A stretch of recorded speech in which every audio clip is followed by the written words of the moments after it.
আজকে আমরা যে বিষয় নিয়ে আলোচনা করব সেটি হলো ইন্টারফেস পরিচিতি এবং লেয়ার ম্যানেজমেন্ট।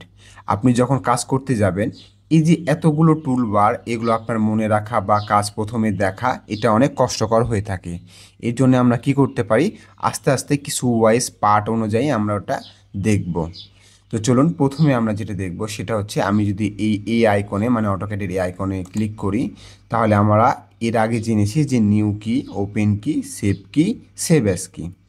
আচ্ছা, তো সেভ অ্যাজ বলতে আমি যদি দেখাই যে আপনি যদি এই ফাইলটা ধরেন একটাবার আপনি সেভ করলেন, আপনি একটা ডিজাইন সেভ করলেন আপনার কাজের সুবিধার্থে, আমরা যেটা দেখাইছি এর আগের ভিডিওতে। তারপরে এই ভিডিওতে আপনি ধরেন কিছু আবার নতুন করে কাজ করলেন, আপনি চাচ্ছেন এটা আরেকটা নামের ফোল্ডারে আমি রাখবো।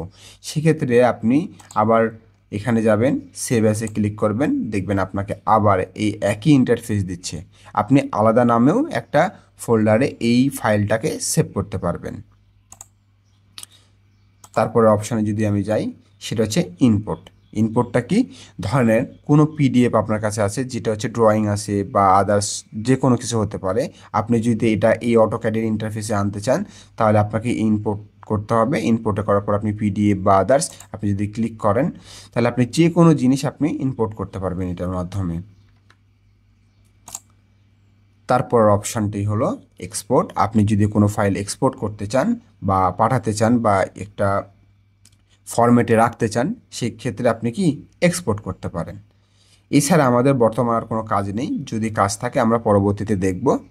এরপর আমাদের যেটা কাজ থাকবে, দেখুন প্রত্যেকটা যে টুল বার যেগুলো আছে মেনু বার, তো আমাদের রয়েছে মেনু বার, যেমন হোম, ইনসার্ট, এমন ধরনের। তো এগুলো আমরা পরে আস্তে আস্তে কাজ দেখব। তো দেখুন, আমরা যদি হোমে থাকি, তো হোমে আমাদের কিছু টুল বার দেখাচ্ছে, যেমন হলো ড্র বার, মডিফাই, তারপরে অ্যান্টোনেশন, লেয়ার, ব্লক, প্রপার্টিস, গ্রুপ, এরকম ধরনের। তো আমরা আগে এগুলো দেখি যে এগুলো আসলে কি। একটা ড্রয়িং যখন বা ডিজাইন বা বিল্ডিং ক্ষেত্রে হোক বা যে কোনো ডিজাইনের ক্ষেত্রে আপনাকে একটা জিনিস ড্র করতে হবে। যেমন দেখুন, এই যে আমরা একটা প্ল্যান আমরা দাঁড় করাইছি, এই যে যেগুলো লাইন টানা হয়েছে, যেগুলো কিছু করা হয়েছে, এই প্রত্যেকটা জিনিস আমরা কি ড্র করেছি। ড্র করার জন্য দেখুন, আপনি কি লাইন ড্র করতে পারেন, পলি লাইন ড্র করতে পারেন, সার্কেল ড্র করতে পারেন, আর্চ বা রেক্ট্যাঙ্গেল। এগুলো কি আমরা আজকে দেখব। দেখুন, লাইন। তো প্রথমে লাইনে যদি আমি ক্লিক করি, তো দেখুন লাইনের জন্য আমরা দুইভাবে লাইন ক্লিক করতে পারি। একটা হচ্ছে আমি কিবোর্ড থেকে শর্টকাট, আর একটা হচ্ছে আমি এই ড্র টুলবার থেকে নিতে পারি। আমি যদি কিবোর্ডে লিখি এল, ইন্টার, তাহলে আমাকে বলছে স্পেসিফিক ফার্স্ট পয়েন্ট ক্লিক করতে বলছে। দেখুন ডিসপ্লে, তো আমি এখানে ফার্স্ট পয়েন্ট ক্লিক করলাম। এখন আমাকে একটা ডিস্টেন্স দিতে বলছে, মানে মাপ কতটুকু দেবো। তো আমি যদি এখানে 10 লিখি, এখানেও আমাকে বলছে যে আমি আসলে 10 কি বোঝাচ্ছি, 10 ইঞ্চি না ফিট। আমি যদি একটা দিই, দেখুন একটা দিলে, মাথার ওপর দিলে আমরা ওটা ফিট বোঝাচ্ছি।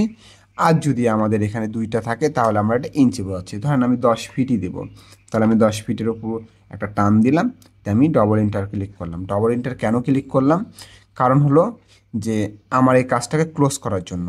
যদি আমি আবার একটা লাইন নিয়ে এখান থেকেও কাজ করতে পারবো, সেমই কাজ করবে।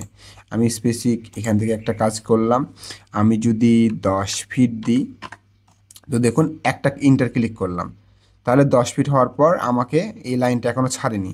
আমি যদি আবার ইন্টার দিই, তাহলে এটা এখানে কাজ ক্লোজ হয়ে যাবে। কিন্তু আমি চাচ্ছি আবার এখানে 10 ফিট দিতে, আবার 10 ফিট লিখে আমি ইন্টার দিয়ে দিলাম। দেখুন আমি আবার আমার এখানে কাজ হয়ে গেল। এখন আবার আমি এখানে যদি 10 ফিট দিই, তো দেখুন আবার যদি আমি এখানে 10 ফিট দিয়ে ক্লোজ করি, তাহলে ডবল এন্টার দিলে দেখুন আমাদের একটা রেক্টেঙ্গেল শেপ তৈরি হয়ে গেল। তো এভাবে আমরা যে কোনো একটা জমির আকৃতি করতে পারি, বা আমি চাইলে এটাকে আর্টস সার্কেল বলুন, তারপরে আর্টস করতে বলুন, বা আপনি যদি একটা রেক্টেঙ্গেল টানতে বলেন, আমরা যে কোনো শেপ এই ড্র টুলবারের মধ্যে আমরা করতে পারি। এখন কথা হলো, এই মডিফাইড ড্র দেখার আগে আমাদের যে মূল কাজটি করতে হবে, সেটি হলো একটু সেটিং করে নেব আমরা। সেটিংটি হচ্ছে আপনি ওএস ইন্টার দিবেন, তারপরে আপনাকে ড্রাফটিং সেটিংয়ে নিয়ে আসবে, তারপরে আপনি অপশানে যাবেন, অপশানে যাওয়ার পর আপনি যাবেন ডিসপ্লেতে যাওয়ার পর কালার সেকশনে যাবেন, কালার সেকশনে যাওয়ার পর এখান থেকে ইউনিফর্ম ব্যাকগ্রাউন্ড আছে, ব্যাকগ্রাউন্ডটাকে আমি হোয়াইট করে দেবো। আমার হোয়াইট খুব পছন্দ, যার কারণে আমি হোয়াইট করে দিলাম, দেখতে খুব সুন্দর লাগে। আমি এবং ওকে করে দিলাম। তো দেখুন আমার এই পুরো ব্যাকগ্রাউন্ডটা হোয়াইট হয়ে গেছে, আগে ছিল ব্ল্যাক। আপনি এইভাবে আপনার ব্যাকগ্রাউন্ডের কালার চেঞ্জ করতে পারেন, আপনি চাইলে যে কোনো কালার দিতে পারেন, ঠিক আছে। আবার যদি আমি ওএস ইন্টার দিই, তাহলে আবার আমি অপশানে যেতে পারি, তারপরে আবার হচ্ছে ডিসপ্লে, তারপরে কালার, তারপরে এখান থেকে আপনি যে কোনো রেড, ইয়েলো, গ্রিন, ঠিক আছে, ব্লু, মেজেন্টা, যে কোনো কালার দিতে পারেন। কালার দেওয়ার পর হচ্ছে আপনি এখানে ওকে দেওয়ার পর এখানে অ্যাপ্লাই টু ক্লোজ ক্লিক করার পর ওকে দিবেন, ব্যাস শেষ, কাজ শেষ, ঠিক আছে। এখন আমাদের যেটা কাজ করতে হবে, যে আমাদের কিছু কাজ দেখতে হবে। ধরেন আপনার কাজ হবে কি একটা বিল্ডিং ডিজাইন করা। তো দেখেন এটা হচ্ছে সাধারণত আমরা যে বিল্ডিংটা ডিজাইন করব বা এখান থেকে বিল্ডিংয়ে যতগুলো ডিজাইন আমাদের করতে হতে পারে, প্রত্যেকটায় আমরা হচ্ছে কিছু শর্টকাট টেকনিক ব্যবহার করব, দিয়ে আমরা এই ডিজাইনটা করতে পারবো, ঠিক আছে। তো দেখুন আমাদের প্রথমে আর কি করতে হতে পারে। এখন এখানে একটা আমি জিনিস খেয়াল করেন, এখানে একটা ড্রয়িং আপনি কি কি দেখতে পাচ্ছেন, যেমন হচ্ছে ওয়াল, জানালা, তারপরে দরজা, সিঁড়ি, এগুলো আলাদা আলাদা একটা করে লাইনে ডিফাইন করা হয়েছে। দেখেন একটার সাথে একটা কিন্তু কালার কোনো মিল নাই, তাই না। এটা একটা আলাদা রং, এটা একটা আলাদা রং। আমি যদি এটা কলামের কথা বলি, কলামের আলাদা রং, ঠিক আছে, তারপরে সিঁড়ির আলাদা রং। তো এইটা কি, এটা হচ্ছে একটা করে লেয়ার। এই লেয়ারের আলাদা একটা সুবিধা আছে। আমাদের ড্রয়িং করার আগে আমাদের লেয়ার নির্বাচন করা সবথেকে জরুরি, ঠিক আছে। আমাদের লেয়ার আমরা আগে ডিফাইন করব যে আমাদের লেয়ারে কি কি থাকবে। ধরেন আপনি এখানে কি কি আছে আমাদের, যেমন আমি যদি বলতে যাই, তাহলে এখানে দেখুন প্রথমে ওয়াল আছে, ওয়ালের এক কালার, তারপরে আছে জানালা। আমি যদি এখানে ক্লিক করি, তো আপনি দেখবেন যে কলাম, ডোর, তারপরে হচ্ছে ওয়াল, টেক্সট, স্টেয়ার মানে সিঁড়ি, উইন্ডো। দেখুন এই কালারগুলোর সাথে একটু মিলান, দেখেন ম্যাচ করবে। উইন্ডোর কালার এটা, এই যে ওয়ালের কালার এটা, টেক্সটের কালার হচ্ছে এইটা, এবং স্টেয়ারের কালার হচ্ছে এইটা, ঠিক আছে। ডোর হচ্ছে এই যে লাল, রেড দেওয়া আছে, ঠিক আছে। কলামের হচ্ছে এই যে কালার।